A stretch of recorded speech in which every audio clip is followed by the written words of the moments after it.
ត្រឹមរយៈពេល6 ខែក្នុងឆ្នាំ2026គ្រោះថ្នាក់ចរាចរណ៍ផ្លូវគោកនៅទូទាំងប្រទេសបានកើនឡើង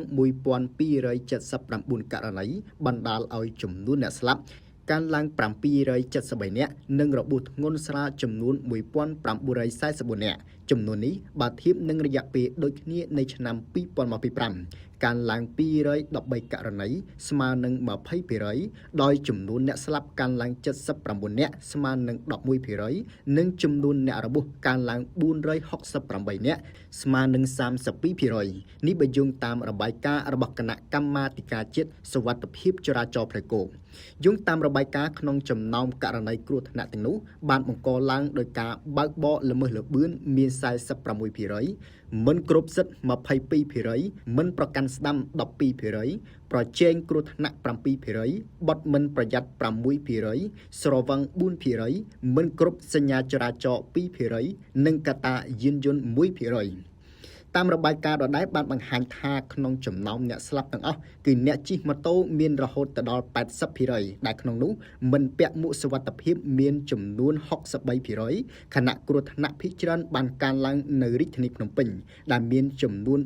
461លើកខេត្តព្រះសីហនុ92លើកខេត្តកណ្ដាល75លើកខេត្តកំពង់ស្ពឺ57លើកនិងខេត្តស្វាយរៀង55លើក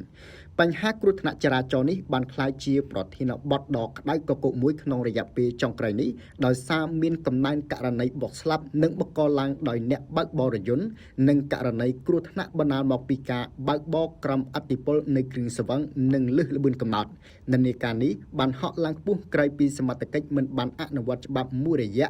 អំឡុងថៃឈ្លានពានទឹកដីតាំងពីពាក់កណ្ដាលឆ្នាំ2025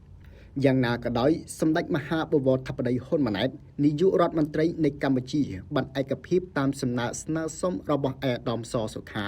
ឧបនាយករដ្ឋមន្ត្រីក្រសួងមហាផ្ទៃបានអនុញ្ញាតឲ្យមន្ត្រីនគរបាលចរាចរណ៍រឹតបន្តឹងការអនុវត្តច្បាប់ឡើងវិញចាប់ពីថ្ងៃទី1ខែកញ្ញាឆ្នាំ2026នេះតទៅ